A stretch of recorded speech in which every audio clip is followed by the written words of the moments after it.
Assalamualaikum warahmatullahi wabarakatuh. Apa kabar anak-anak kelas 4? Semoga sehat semuanya ya. Ya, hari ini kita akan belajar tentang berdaya alam. 2. Selalu berhemat energi. Subtema 2, manfaat energi. Materi sumber daya alam.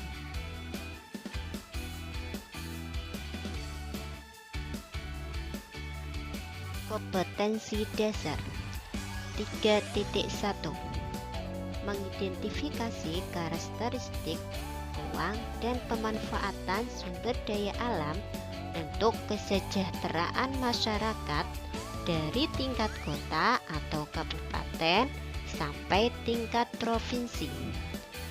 4.1 menyajikan hasil identifikasi karakteristik, ruang, dan pemanfaatan sumber daya alam untuk kesejahteraan masyarakat dari tingkat kota atau kabupaten sampai tingkat provinsi.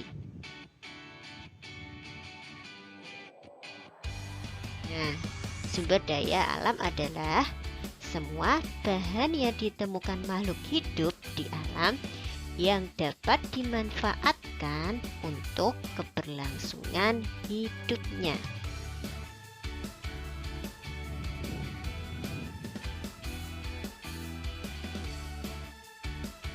Berdasarkan sifatnya, sumber daya alam dibagi menjadi dua, yaitu 1.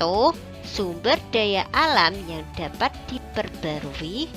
2. Sumber daya alam yang tidak dapat diperbarui.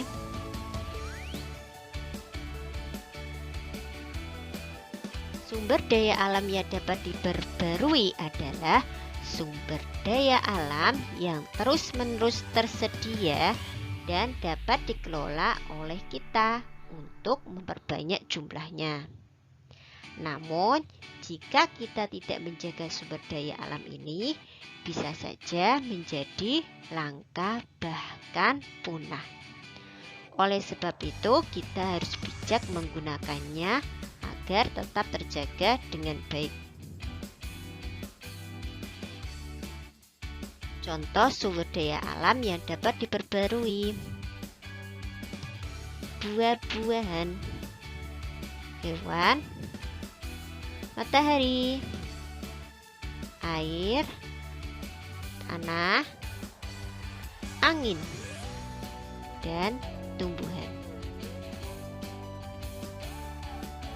Sumber daya alam yang tidak diperbarui adalah sumber daya alam yang jumlahnya terbatas dan sulit untuk memperbanyak jumlahnya. Jikapun bisa, pasti membutuhkan waktu yang sangat lama. Sebab sumber daya alam ini membutuhkan waktu ribuan bahkan jutaan tahun. Oleh sebab itu, kita harus hemat dan tidak boleh boros menggunakan sumber daya alam ini.